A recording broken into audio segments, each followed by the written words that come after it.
إن الحمد لله الذي بنعمته تتم الصالحات الذي علم القرآن وأكرمنا بالإسلام وأنعم علينا بالإيمان نستغفره ونتوب إليه ونشهد أن لا إله إلا الله وحده لا شريك له ونشهد أن سيدنا وسندنا حبيبنا وحبيب طبيبنا وطبيب قلوبنا ومولانا محمدا عبد الله ورسوله الذي أرسله الله تعالى بالحق بشيرا ونذيرا وداعيا إلى الله بإذنه وسراجا وقمرا منيرا فقد قال الله تعالى في كلامه المجيد وفي فرقانه الحميد أعوذ بالله من الشيطان الرجيم بسم الله الرحمن الرحيم إن الذين يخشون ربهم بالغيب لهم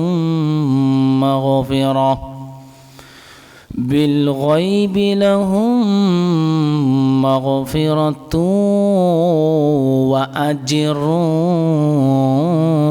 كبير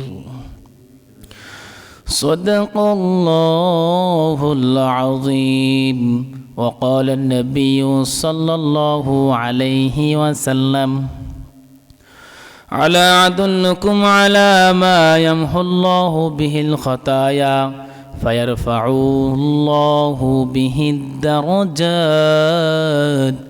أو كما قال عليه الصلاة والسلام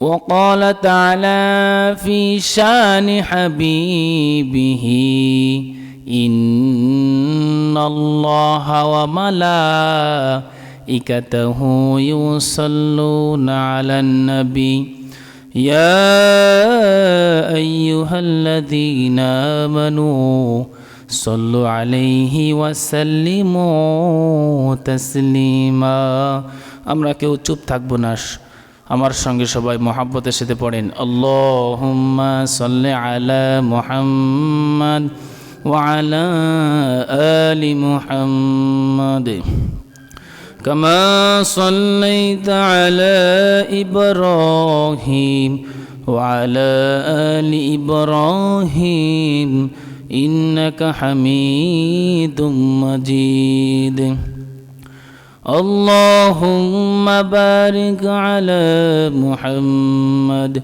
وعلى آل محمد كما باركت على إبراهيم وعلى آل إبراهيم إنك حميد مجيد ربي زدني علما ربي زدني علما ربي زدني علما رب اشرح لي صدري ويسر لي أمري واحلل عقدة من لساني يفقه قولي سبحانك لا علم لنا إلا ما علمتنا إنك أنت العليم الحكيم আলহামদুলিল্লাহ আল্লাহ পাক রব্বুল আলামিনের দরবারে অসংখ্য অগণিত লাখ কোটি শুকর ও সুজুদ জ্ঞাপন করছি যে মহান মালিক আপনাকে আমাকে দুনিয়ার হাজারো সহস্র কাজের ব্যস্ততা পিছনে ফেলে কোরআনের টানে আল্লাহ পাকের মহান হুকুম আদায়ের লক্ষ্যে প্রতি জুমার ন্যায় এই জুমায় আপনাকে আমাকে একত্র হয়ে অল্প সময় কোরআন হাদিসের দ্বীনি নসিহত শোনার তৌফিক নসিব করেছেন। এই জন্য সেই মহান রব্বে করিমের দরবারে কালিমাতুশ শুকুর আদায় করছি। সকলের জবান খুলে আওয়াজ করে পড়ছি আলহামদুলিল্লাহ।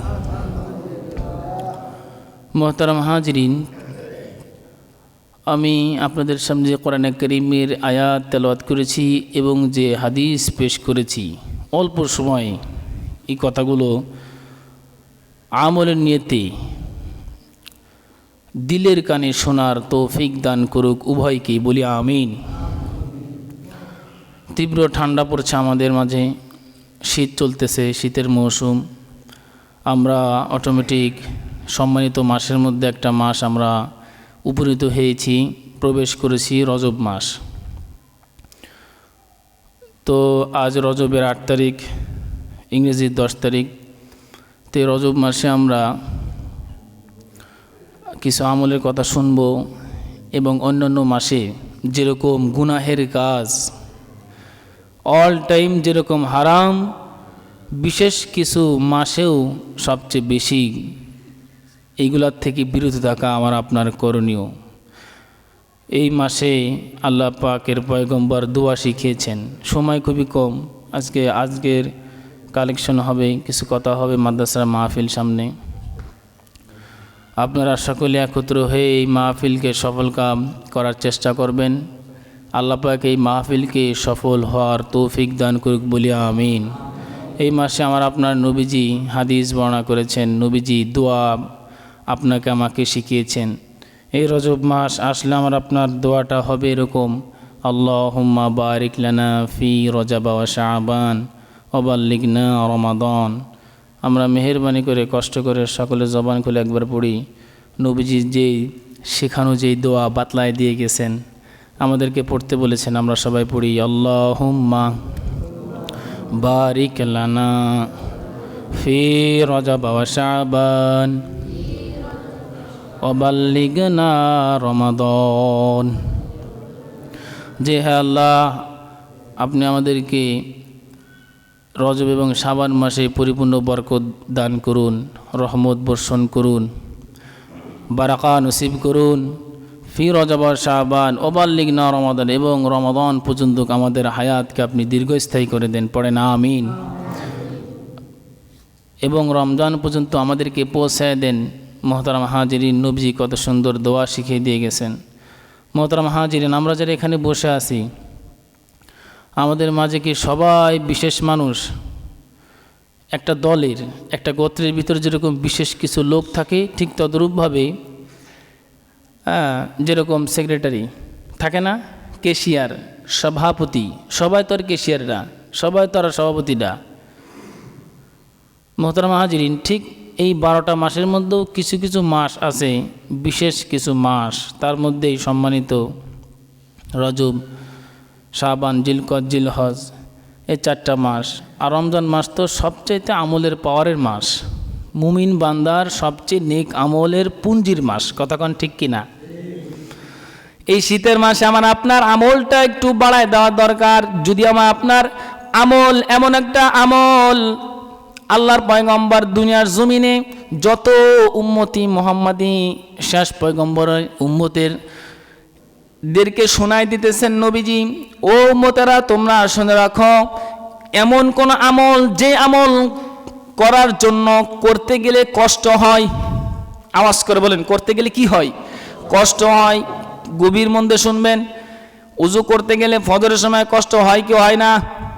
কঠিন কষ্ট, খালি এমনি কষ্ট হইব না, ঘুম কামাই দিয়ে নিজের শরীরের চামড়াটাকে ঠান্ডা পানি দিয়ে উজু করবেন, বিশাল কষ্ট। এমন কোন আমল নবীজি বাতলাই দিতেছেন, যখন কোনো মুমিন মুসলমান আমার কোন গোটা উম্মতি মুহাম্মাদির কোন একজন উম্মত এমন কোন আমল করতে গিয়ে কষ্ট হয়, ওই আমল করার জন্য, ওই আমল করতে গেলে তার উপকার আল্লাহ নবীজি বলে দিয়েছেন সমস্ত সাহাবীদেরকে। আর সাহাবীদেরকে বলে দেওয়ার অর্থ হলো গোটা উম্মতি মুহাম্মাদিকে বলে দেওয়া। কথা কন ঠিক কিনা? এবার আসেন সাহাবী আজমাইন রাদিয়াল্লাহু তাআলা আনহুম আজমাইনদেরকে সামনে নিয়ে বলতেছে, ও সাহাবীরা, তোমাদের কি আমি এমন কোন আমলের কথা বলে দিব যে আমলগুলা করলে, যে আমল করলে বান্দার জিন্দেগির যত গুনাহগুলো আছে সমস্ত গুনাহগুলো মাফ হয়ে যায়। সুবহানাল্লাহ। নাই নাই ওগো নবীজি। এবার সাহাবীরা বলতেছেন, ইয়া রাসূলুল্লাহ, ইয়া হাবিবাল্লাহ, আপনি তাড়াতাড়ি বলেন। সাহাবীরা ছিল আমলের পাগল।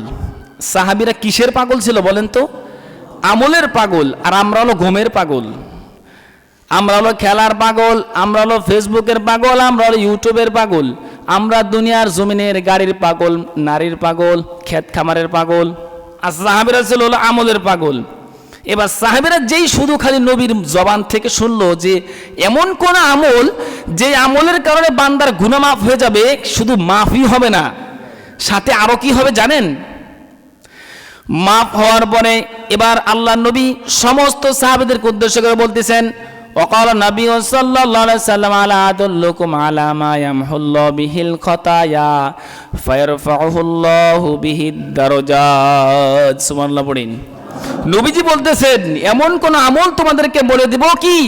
বলে দিব না, যেই আমলের কারণে কষ্ট হলেও যদি ওই বান্দা আমল করে, ওই কাজটা করে, তাহলে ওই বান্দার আমল নামার থেকে কেমন ভাবে গুনাহ সরে যায় জানেন? কেমন করে গুনাহ ঝরে যায়? একটা শুকনা ডাল নিয়ে নবীজি দেখাইতেছেন, এই যে একটা শুকনা ডাল দেখতেছো, শুকনা গাছের ডালাপালা পাতাগুলো কিন্তু শুকনা, ঠিক কি না? ঠিক নবীজি একটা ডাল নিয়ে ঝাঁকুনি দিলেন সাহাবীদের সামনে, আর শুকনা গাছের ডালাপালা যেরকম ডালের পাতাগুলো যেরকম ঝরে পড়ে গেল, কোন বান্দা আমল করার, এমন একটা আমল যে আমল করতে গেলে কষ্ট হয়, ওই আমলটা সংগঠিত করার সঙ্গে সঙ্গে বান্দার আমল নামা থেকে ওই যে শুকনা পাতাগুলো যেরকম ঝরে গেল, এরকম ভাবে বান্দার অটোমেটিক সমস্ত গুনাহগুলো আল্লাহ তাআলা মাফ করে দেন। বান্দার গুনাহগুলো ঝরায় দেন।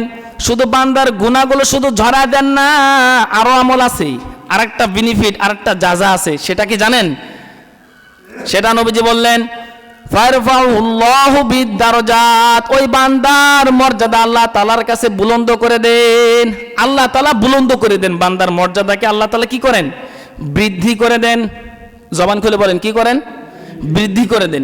এই যে ওযু করার, এই যে তীব্র শীত, শীতের এই যে ঠান্ডা পানিতে আমি আপনি উজু করব, একটা অলসতা লাগে না বলেন? কি বলেন? খুব খারাপ লাগে না? ঘুম থেকে উঠতেই তো মন চায় না। আমি ইমাম সাহেব তাতে গেছি, আমারও তো মন চায় আরে উঠতেই পরে, কিন্তু আল্লাহ পাকের মহান হুকুম, দায়িত্ব তো পরের হিসাব। দায়িত্ব না করলে কমিটির লোক রাগ করবো, কিন্তু আমি যদি এই আমলটা না করি, এই আল্লাহর হুকুম না পালন করি, রাগ করবে কি? আল্লাহ। শাস্তি দেবে কে? আল্লাহ।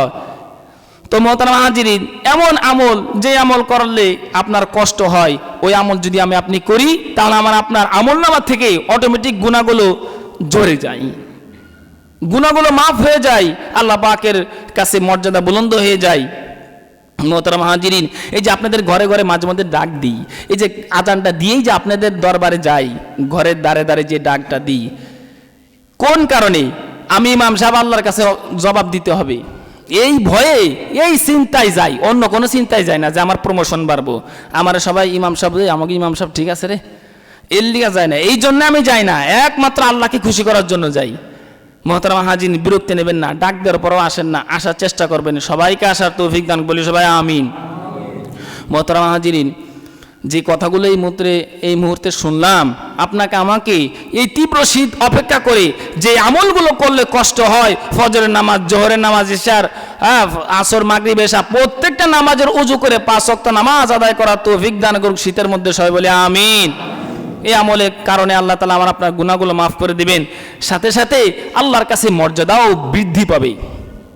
আল্লাহ পাক সবাইকে এই কথাগুলোর উপর আমলে সালিহা করার তৌফিক দান করুক। ওয়া আখিরু দাওয়ানা আলহামদুলিল্লাহি রাব্বিল আলামিন। আমাদের মাঝে কিছু কথা বলবেন ইনশাআল্লাহ, আমরা সবাই শুনি।